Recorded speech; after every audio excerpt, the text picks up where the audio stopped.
தினம்தோறும் விளக்கேற்ற நல்ல எண்ணெய் இதயம் நல்லெண்ணெய்.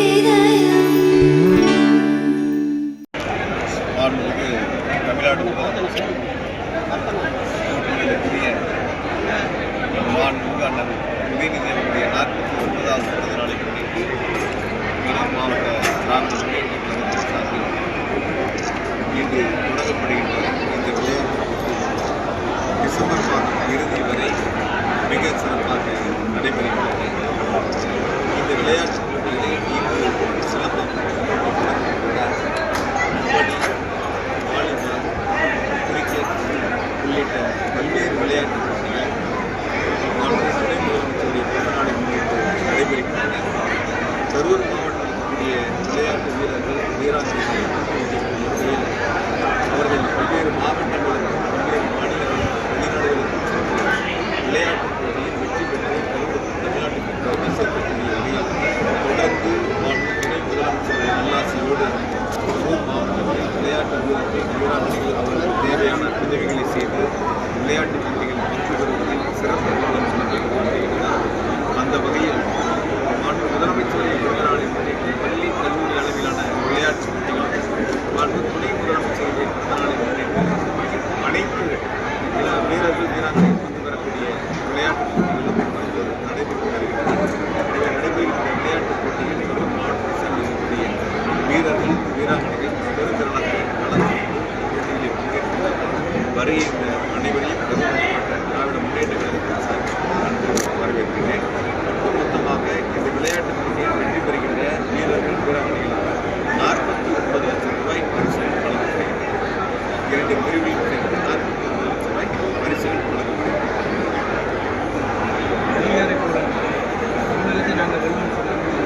வழங்கப்படுகிறது. ஒரு கட்சிகளுக்கு ஒரு கருத்துக்கள் இருக்கு. அவங்க கட்சியினுடைய கருத்தை அவங்க சொல்லியிருக்காங்க. பொதுவாக தமிழ்நாட்டை பொறுத்தவரை திட்டங்கள், முதலமைச்சருடைய சாதனைகள், ஒட்டுமொத்தமாக ஏழை எளிய அடித்தட்டு மக்களுடைய நலன் பாதுகாக்கக்கூடிய ஒரு அரசாக திராவிட மாடல் அரசை மாநில முதலமைச்சர் அவர்கள் வழிநடத்தி வருகிறார். தமிழ்நாடு பொறுத்தவரை திராவிட மாடல்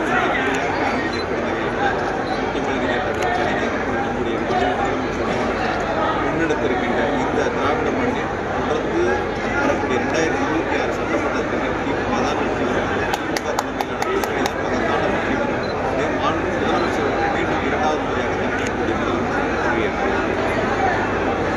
வேற ஏதாவது வெண்ணமலை கோயில் இஷ்யூ வந்து பெரியதாகிட்டு இருக்கா. 5 நாள் 6 நாள் தொடர்ந்து உண்ணாவிரதம் இதாக இருக்காங்க. சில அரசியல் கட்சிகள் குறிப்பாக கடந்த 5 ஆண்டுகள் முந்தைய ஆட்சியில் இருந்தவர்கள் அவர்கள் செய்த தவறு இன்று பெரிய ஒரு பிரச்சனையாக உருவாகி வெண்ணமலை கோயில் பிரச்சனைகளுக்கு ஒரு தீர்வு காண முடியாத அளவிற்கு ஒரு குழப்பத்தை உருவாக்கியிருக்கிறார்கள். கடந்த அதிமுக ஆட்சி 2018-19 ஆண்டுகளில் அவர்கள் நீதிமன்றத்தில் தாக்கல் செய்யப்பட்ட ஆவணங்கள் மிக தவறாக பல்வேறு குளறுபடிகளோடு தாக்கல் செய்யப்பட்ட ஆவணங்களால் 2019 ஆண்டு பிறப்பிக்கப்பட்ட நீதிமன்றத்தினுடைய உத்தரவு. இந்த நீதிமன்றத்தினுடைய உத்தரவை எந்த ஆட்சியில் பிறப்பிக்கப்பட்டதோ, எந்த ஆட்சியில் நீதிமன்றத்தினுடைய அங்கு தாக்கல் செய்யப்பட்ட ஆவணங்கள் குளறுபடிகளாக தாக்கல் செய்யப்பட்டதோ அவர்களே அந்த பகுதி மக்களை சந்தித்து ஏதோ மீண்டும் அவர்கள் வந்தால் அவர்களை காப்பாற்றுவதைப் போல ஒரு தோற்றத்தை உருவாக்கி கொண்டிருக்கின்றார்கள். 2019 ஆண்டு 19 வந்த அந்த நீதிமன்றத்தினுடைய உத்தரவு இன்று வரை அந்த மக்களுக்கு எந்தவித பாதிப்புகளும் இல்லாத முதலமைச்சருடைய நல்லாசியோடு அவர்களுக்கு தேவையான உதவிகளை செய்து வருகின்றோம். நீதிமன்றம், மாவட்ட ஆட்சித்தலைவர், மாவட்ட காவல் கண்காணிப்பாளர், வருவாய்த்துறை அலுவலர்கள் என தொடர்ச்சியாக பல்வேறு உத்தரவுகளை அவர்கள் மீது பிறப்பித்து வருகின்ற சூழ்நிலை நீதிமன்றத்தினுடைய உத்தரவினால் இந்த சூழல் ஏற்பட்டிருக்கின்றன. ஏற்கனவே கடந்த ஆட்சியில் அது 5 பிரிவுகளாக கோயில் பிரிவு ஏற்கனவே அரசின் மூலம் அவர்களுக்கு பட்டா வழங்கப்பட்டு மீண்டும் அந்த இடங்கள் கோயிலுடைய பெயருக்கு மாற்றம் செய்யப்பட்டவர்கள். இந்த ஆவணங்கள் எல்லாம் கடந்த அதிமுக ஆட்சியில் அறநிலையத்துறை மற்றும் வருவாய்த்துறையின் சார்பாக நீதிமன்றத்தில் தாக்கல் செய்யப்பட்ட குளறுபடி, அதனால் பிறப்பிக்கப்பட்ட உத்தரவு மொத்தம் 5 வகையான பிரிவுகளாக பிரிக்கப்பட்டு 3வது பிரிவுக்கு உச்சநீதிமன்றம் சென்று அந்த பகுதி மக்களுடைய உதவிகளோடு அவருடைய தேவைகளை நீதிமன்றத்தில் உச்சநீதிமன்றத்தில் தாக்கல் செய்யப்பட்டு 3வது பிரிவில் இருக்கக்கூடியவர்களுக்கு ஒரு சிறப்பான தீர்ப்பு பெற்று அவர்கள் அந்த தீர்ப்பை பெற்றிருக்கின்றார்கள். அவர்களுக்கு நாங்கள் உறுதுணையாக இருந்திருக்கிறோம். இப்பொழுது 4வது பிரிவில் இருக்கக்கூடியவர்களும் உச்சநீதிமன்றத்தில் வழக்கு தாக்கல் செய்வதற்கு தயாராகி இருக்கின்றார்கள். 2 நிலையில் அந்த உச்சநீதிமன்றத்தில் வழக்கை தாக்கல் செய்ய இருக்கின்றார்கள். எனவே அரசை பொறுத்தவரை அந்த பகுதி மக்களுக்கு குடியிருக்கின்றவர்களுக்கு ஒரு சுமூக தீர்வு ஏற்பட வேண்டும் என்பதுதான் அரசினுடைய நோக்கம். ஆகையால் அரசை பொறுத்தவரை நான் இப்பொழுதும் சொல்கிறேன், தெளிவாக சொல்கிறேன், ஒரு குழு அமைத்து அந்த குழுவின் மூலமாக அந்த பகுதி மக்களுடைய ஆவணங்களை பெற்று அதன் மூலம் ஆராய்ந்து யாருக்கெல்லாம் அந்த இடம் சொந்தம் என்பதெல்லாம் 3-4 கீழில் இருக்கக்கூடியவர்களெல்லாம் அரசு அவர்களுக்கான நிலத்தை ஒப்படைப்பதற்கு தயாராக இருக்கின்றன.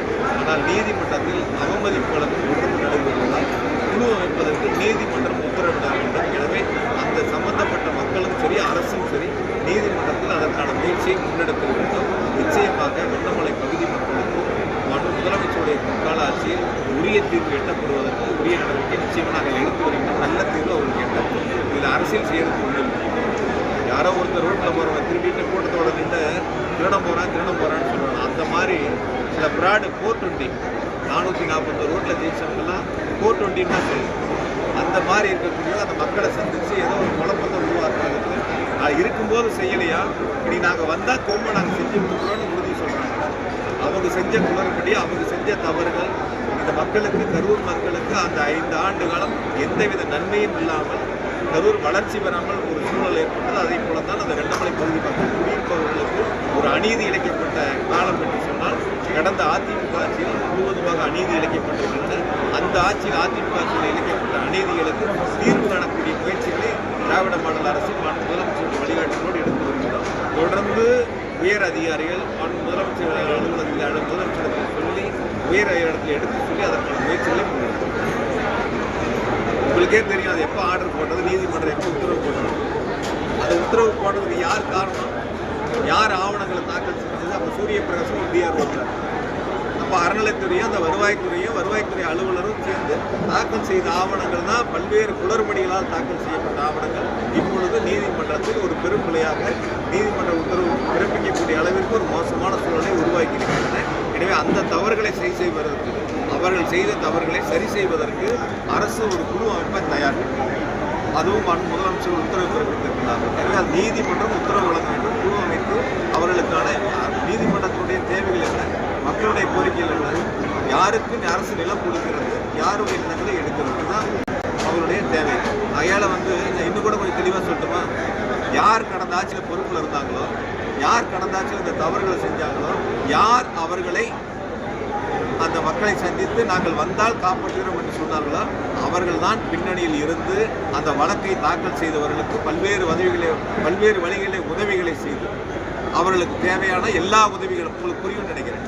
அந்த வழக்கை தாக்கல் செய்தவருக்கு எல்லா வகையிலும் அவர்களுக்கு உதவி செய்து சட்டமன்ற தேர்தலில் ஒரு குழப்பத்தை உருவாக்க வேண்டும், மக்களிடத்தில் ஒரு வெறுப்பை உருவாக்க வேண்டும் என்பதற்காக நான் கேட்குறேன். அந்த ராதாகிருஷ்ணன் வழக்கு தாக்கல் பண்ணார்ல, கரூர் தொகுதியில் மட்டும்தான் கோயில் நல்லா இருக்கா?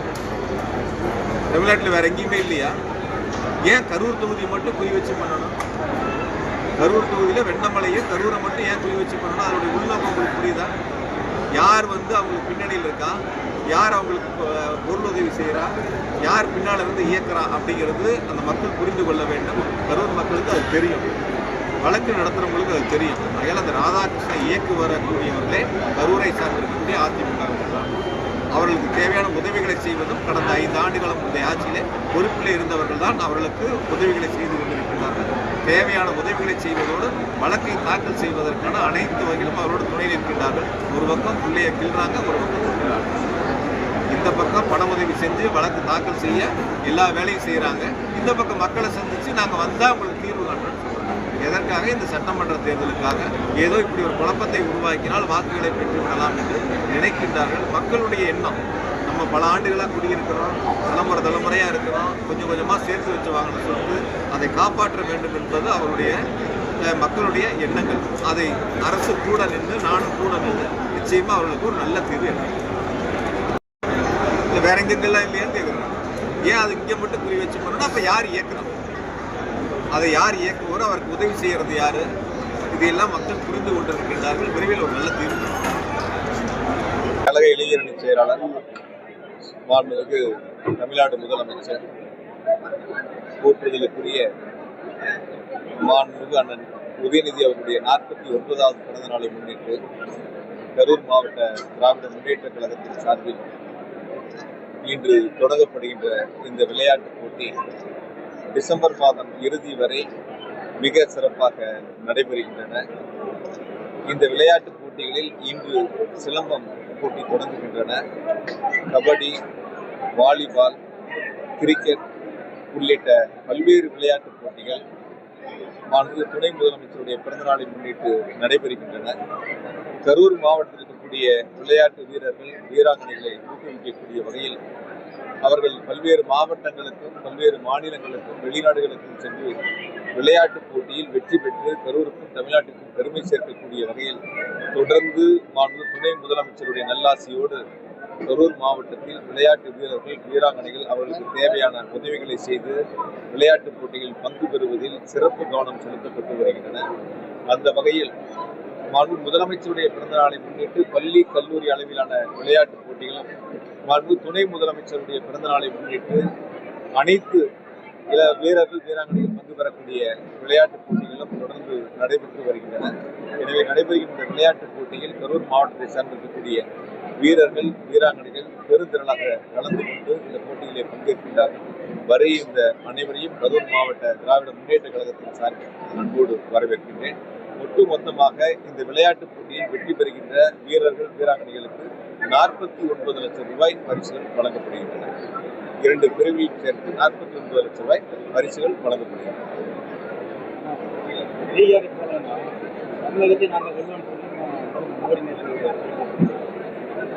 ஒவ்வொரு கட்சிகளுக்கும் ஒவ்வொரு கருத்துக்கள் இருக்கும். அவங்க கட்சியினுடைய கருத்தை அவங்க சொல்லியிருக்காங்க. பொதுவாக தமிழ்நாட்டை பொறுத்தவரை முதலமைச்சருடைய திட்டங்கள், முதலமைச்சருடைய சாதனைகள் ஒட்டுமொத்தமாக ஏழை எளிய அடித்தட்டு மக்களுடைய நலன் பாதுகாக்கக்கூடிய ஒரு அரசாக திராவிட மாடல் அரசை முதலமைச்சர்கள் வழிநடத்தி வருகின்றார்கள். தமிழ்நாடு பொறுத்தவரை இது திராவிட மண். தந்தை பெரியார், பேரறிஞர் பெருந்தகை அண்ணா, முத்தமிழறிஞர் டாக்டர் கலைஞர், இப்பொழுது நம்முடைய முதலமைச்சர் அவர்கள் முன்னெடுத்திருக்கின்ற இந்த திராவிட மண்ணில் தொடர்ந்து வரக்கூடிய 2026 சட்டமன்ற தேர்தலில் திமுக தான் வெற்றி பெறும். திமுக தலைமையிலான கூட்டணி தான் மகத்தான வெற்றி பெறும். மாண்பு முதலமைச்சர்கள் மீண்டும் 2வது முறையாக தமிழ்நாட்டினுடைய முதலமைச்சராக பதவியேற்பார். வேற ஏதாவது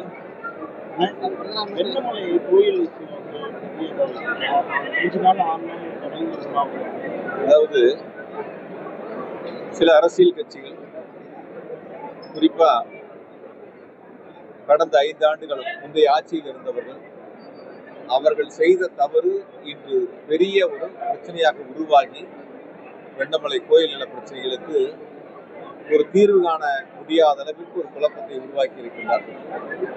கடந்த அதிமுக ஆட்சியில் 2018-19 ஆண்டுகளில் அவர்கள் நீதிமன்றத்தில் தாக்கல் செய்யப்பட்ட ஆவணங்கள் மிக தவறாக, பல்வேறு குளறுபடிகளோடு தாக்கல் செய்யப்பட்ட ஆவணங்களால் 2019 ஆண்டு பிறப்பிக்கப்பட்ட நீதிமன்றத்தினுடைய உத்தரவு, இந்த நீதிமன்றத்தினுடைய உத்தரவை எந்த ஆட்சியில் பிறப்பிக்கப்பட்டதோ, எந்த ஆட்சியில் நீதிமன்றத்தினுடைய அங்கு தாக்கல் செய்யப்பட்ட ஆவணங்கள் குளறுபடிகளாக தாக்கல் செய்யப்பட்டதோ, அவர்களே அந்த பகுதி மக்களை சந்தித்து ஏதோ மீண்டும் அவர்கள் வந்தால் அவர்களை காப்பாற்றுவதை போல ஒரு தோற்றத்தை உருவாக்கி கொண்டிருக்கின்றார்கள். 2019 ஆண்டு 18-19 வந்த அந்த நீதிமன்றத்தினுடைய உத்தரவு இன்று வரை அந்த மக்களுக்கு எந்தவித பாதிப்புகளும் இல்லாத அளவிற்கு முதலமைச்சருடைய நல்லாசியோடு அவர்களுக்கு தேவையான உதவிகளை செய்து வருகின்றோம். இப்பொழுது நீதிமன்றம், மாவட்ட ஆட்சித்தலைவர், மாவட்ட காவல் கண்காணிப்பாளர், வருவாய்த்துறை அலுவலர்கள் என தொடர்ச்சியாக பல்வேறு உத்தரவுகளை அவர்கள் மீது பிறப்பித்து வரக்கூடிய சூழலில் நீதிமன்றத்தினுடைய உத்தரவினால் இந்த சூழல் ஏற்பட்டிருக்கின்றன. ஏற்கனவே கடந்த ஆட்சியில் அது 5 பிரிவுகளாக கோயில் நிலத்தில் குடியிருப்போர் ஏற்கனவே அரசின் மூலம் அவர்களுக்கு பட்டா வழங்கப்பட்டு மீண்டும் அந்த இடங்கள் கோயிலுடைய பெயருக்கு மாற்றம் செய்யப்பட்டவர்கள். இந்த ஆவணங்கள் எல்லாம் கடந்த அதிமுக ஆட்சியில் அறநிலையத்துறை மற்றும் வருவாய்த்துறையின் சார்பாக நீதிமன்றத்தில் தாக்கல் செய்யப்பட்ட குளறுபடிகள், அதனால் பிறப்பிக்கப்பட்ட உத்தரவுகள் மொத்தம் 5 வகையான பிரிவுகளாக பிரிக்கப்பட்டிருக்கின்றன. அதில் 3வது பிரிவிற்கு உச்சநீதிமன்றம் சென்று அந்த பகுதி மக்களுடைய உதவிகளோடு அவருடைய தேவைகளை உச்சநீதிமன்றத்தில் தாக்கல் செய்யப்பட்டு 3வது பிரிவில் இருக்கக்கூடியவர்களுக்கு ஒரு சிறப்பான தீர்ப்பு பெற்று அவர்கள் அந்த தீர்ப்பை பெற்றிருக்கின்றார்கள். அவர்களுக்கு நாங்கள் உறுதுணையாக இருந்திருக்கின்றோம். இப்பொழுது 4வது பிரிவில் இருக்கக்கூடியவர்களும் உச்சநீதிமன்றத்தில் வழக்கு தாக்கல் செய்வதற்கு தயாராகி இருக்கின்றார்கள். இன்னும் 2 தினங்களில் அந்த உச்சநீதிமன்றத்தில் வழக்கை தாக்கல் செய்ய இருக்கின்றார்கள். எனவே அரசை பொறுத்தவரை அந்த பகுதி மக்களுக்கு, குடியிருக்கின்றவர்களுக்கு ஒரு சுமூக தீர்வு ஏற்பட வேண்டும் என்பதுதான் அரசினுடைய நோக்கம். ஆகையால் அரசை பொறுத்தவரை நான் இப்பொழுதும் சொல்கின்றேன், தெளிவாக சொல்கின்றேன், ஒரு குழு அமைத்து அந்த குழுவின் மூலமாக அந்த பகுதி மக்களுடைய ஆவணங்களை பெற்று அதன் மூலம் ஆராய்ந்து யாருக்கெல்லாம் அந்த இடம் சொந்தம் என்பதெல்லாம் 3-4 பிரிவில் இருக்கக்கூடியவர்களெல்லாம் அரசு அவர்களுக்கான நிலத்தை ஒப்படைப்பதற்கு தயாராக இருக்கின்றன. ஆனால் நீதிமன்றத்தில் அவமதிப்பு வழக்கு தொடர்ந்து நடைபெறுவதால் குழு அமைப்பதற்கு நீதிமன்றம் உத்தரவிட வேண்டும். எனவே அந்த சம்பந்தப்பட்ட மக்களும் சரி, அரசும் சரி, நீதிமன்றத்தில் அதற்கான முயற்சியை முன்னெடுத்திருக்கின்றோம். நிச்சயமாக வெண்ணமலை பகுதி மக்களுக்கு முதலமைச்சருடைய பொற்கால ஆட்சியில் உரிய தீர்வு எட்டப்படுவதற்கு உரிய நடவடிக்கை நிச்சயமாக நாங்கள் எடுத்து வருகின்றோம். நல்ல தீர்வு அவர்களுக்கு எட்டப்படும். இதுல அரசியல் செய்யறதுக்கு ஒண்ணு இல்லை. யாரோ ஒருத்தர் ரோட்ல போறவன் திருடிட்டு கூட்டத்தோட நின்று திருடம் போறான்னு சொல்றாங்க. அந்த மாதிரி சில பிராடு 420 441 ரோட்ல ஜெயிச்சவங்க எல்லாம் 420 தான் சொல்றோம். அந்த மாதிரி இருக்கக்கூடிய அந்த மக்களை சந்திச்சு ஏதோ ஒரு குழப்பத்தை உருவாக்குறதுக்கு இருக்கும்போது செய்யலையா, இனி நாங்க வந்தா திரும்ப நாங்க செஞ்சு கொடுக்குறோம்னு உறுதி சொல்றாங்க. அவங்க செஞ்ச குளறுபடி, அவங்க செஞ்ச தவறுகள் இந்த மக்களுக்கு, கரூர் மக்களுக்கு அந்த 5 ஆண்டு காலம் எந்தவித நன்மையும் இல்லாமல் கரூர் வளர்ச்சி பெறாமல் ஒரு சூழல் ஏற்பட்டது. அதே போலத்தான் அந்த வெண்ணமலை பகுதி மக்கள் குடியிருப்பவர்களுக்கு ஒரு அநீதி இழைக்கப்பட்ட காலம் என்று சொன்னால் கடந்த அதிமுக ஆட்சியில் முழுவதுமாக அநீதி இழைக்கப்பட்டிருக்கின்றன. அந்த ஆட்சியில் அதிமுக ஆட்சியில் இழைக்கப்பட்ட அநீதிகளுக்கு தீர்வு காணக்கூடிய முயற்சிகளை திராவிட மாடல் அரசில் முதலமைச்சருடைய வழிகாட்டுதலோடு எடுத்து வருகின்றோம். தொடர்ந்து உயர் அதிகாரிகள் முதலமைச்சர் அலுவலகத்தில் முதலமைச்சரிடத்தில் சொல்லி உயர் இடத்துல எடுத்து சொல்லி அதற்கான முயற்சிகளை முன்னெடுக்கிறோம். உங்களுக்கே தெரியும் அது எப்ப ஆர்டர் போட்டது, நீதிமன்றம் எப்ப உத்தரவு போட்டது. அந்த உத்தரவு போட்டதுக்கு யார் காரணம், யார் ஆவணங்களை தாக்கல் செஞ்சது? அப்ப சூரிய பிரகாசம் ஒரு டிஆர்ஓ இருக்காரு. அப்ப அறநிலைத்துறையும் அந்த வருவாய்த்துறை அலுவலரும் சேர்ந்து தாக்கல் செய்த ஆவணங்கள் தான் பல்வேறு குளறுபடிகளால் தாக்கல் செய்யப்பட்ட ஆவணங்கள் இப்பொழுது நீதிமன்றத்தில் ஒரு பெரும் பிழையாக நீதிமன்ற உத்தரவு பிறப்பிக்கக்கூடிய அளவிற்கு ஒரு மோசமான சூழலை உருவாக்கி இருக்கின்றன. எனவே அந்த தவறுகளை சரி செய்வதற்கு, அவர்கள் செய்த தவறுகளை சரி செய்வதற்கு அரசு ஒரு குழு அமைப்ப தயார். அதுவும் முதலமைச்சர் உத்தரவு பிறப்பித்திருக்கின்றார்கள். எனவே அது நீதிமன்றம் உத்தரவு வழங்க வேண்டும். குழு அமைத்து அவர்களுக்கான நீதிமன்றத்தினுடைய தேவைகள் என்ன, மக்களுடைய கோரிக்கைகள் என்ன, யாருக்கு அரசு நிலம் கொடுக்கிறது, யாருடைய நிலங்களை எடுக்கிறது, இதுதான் அவங்களுடைய தேவை. அயால நான் இன்னும் கூட கொஞ்சம் தெளிவா சொல்லட்டுமா, யார் கடந்த ஆட்சியில பொறுப்புல இருந்தாங்களோ, யார் கடந்த ஆட்சியில் இந்த தவறுகளை செஞ்சாங்களோ, யார் அவர்களை அந்த மக்களை சந்தித்து நாங்கள் வந்தால் காப்பாற்றுகிறோம் என்று சொன்னார்களோ அவர்கள் தான் பின்னணியில் இருந்து அந்த வழக்கை தாக்கல் செய்தவர்களுக்கு பல்வேறு வழிகளை உதவிகளை செய்து அவர்களுக்கு தேவையான எல்லா உதவிகளும் உங்களுக்கு புரியும் நினைக்கிறேன்.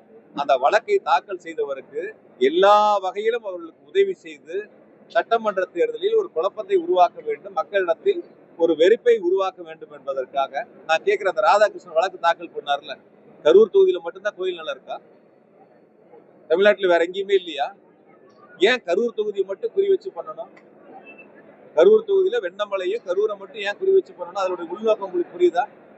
யார் அவங்களுக்கு பின்னணியில் இருக்கா, யார் அவங்களுக்கு பொருள் உதவி செய்யறா, யார் பின்னால இருந்து இயக்குறா அப்படிங்கிறது அந்த மக்கள் புரிந்து கொள்ள வேண்டும். கரூர் மக்களுக்கு அது தெரியும், வழக்கு நடத்துறவங்களுக்கு அது தெரியும். அதனால அந்த ராதாகிருஷ்ணன் இயக்கு வரக்கூடியவர்களே கரூரை சார்ந்திருக்கக்கூடிய அதிமுகவினர் தான். அவர்களுக்கு தேவையான உதவிகளை செய்வதும் கடந்த 5 ஆண்டு காலம் முந்தைய ஆட்சியிலே பொறுப்பில் இருந்தவர்கள் தான் அவர்களுக்கு உதவிகளை செய்து கொண்டிருக்கின்றார்கள். தேவையான உதவிகளை செய்வதோடு வழக்கை தாக்கல் செய்வதற்கான அனைத்து வகையிலும் அவரோடு துணை நிற்கின்றார்கள். ஒரு பக்கம் பிள்ளைய கிள்றாங்க, ஒரு பக்கம் தொட்டில் ஆட்டுறாங்க. இந்த பக்கம் பண உதவி செஞ்சு வழக்கு தாக்கல் செய்ய எல்லா வேலையும் செய்யறாங்க. இந்த பக்கம் மக்களை சந்திச்சு நாங்க வந்தா உங்களுக்கு தீர்வு காண்றோம்னு சொல்றாங்க. எதற்காக? இந்த சட்டமன்ற தேர்தலுக்காக ஏதோ இப்படி ஒரு குழப்பத்தை உருவாக்கினால் வாக்குகளை பெற்று விடலாம் என்று நினைக்கின்றார்கள். மக்களுடைய எண்ணம், நம்ம பல ஆண்டுகளா குடியிருக்கிறோம், தலைமுறையா இருக்கிறோம், கொஞ்சம் கொஞ்சமா சேர்த்து வச்சு வாங்கின சொத்து, அதை காப்பாற்ற வேண்டும் என்பது அவருடைய மக்களுடைய எண்ணங்கள். அதை அரசு கூட நின்று, நானும் கூட நின்று நிச்சயமா அவர்களுக்கு ஒரு நல்ல தீர்வு எட்டணும். நான் கேட்கிறேன், கரூர் மட்டும்தான் தெரியுமான்னு கேட்கிறேன், இல்ல கரூர் தொகுதி மட்டும்தான் தெரியுமான்னு கேட்கிறேன். தமிழ்நாட்டில் வேற எங்கேயும் இல்லையா? இல்ல வேற எங்கெங்கெல்லாம் இல்லையான்னு கேட்கிறேன் நான். ஏன் அது இங்க மட்டும் குறி வச்சு போறோம்னா அப்ப யார் இயக்குறா? அதை யார் இயக்குவோர்? அவருக்கு உதவி செய்யறது யாரு? இது எல்லாம் மக்கள் புரிந்து கொண்டிருக்கின்றார்கள். விரைவில் ஒரு நல்ல தீர்வு காணும்.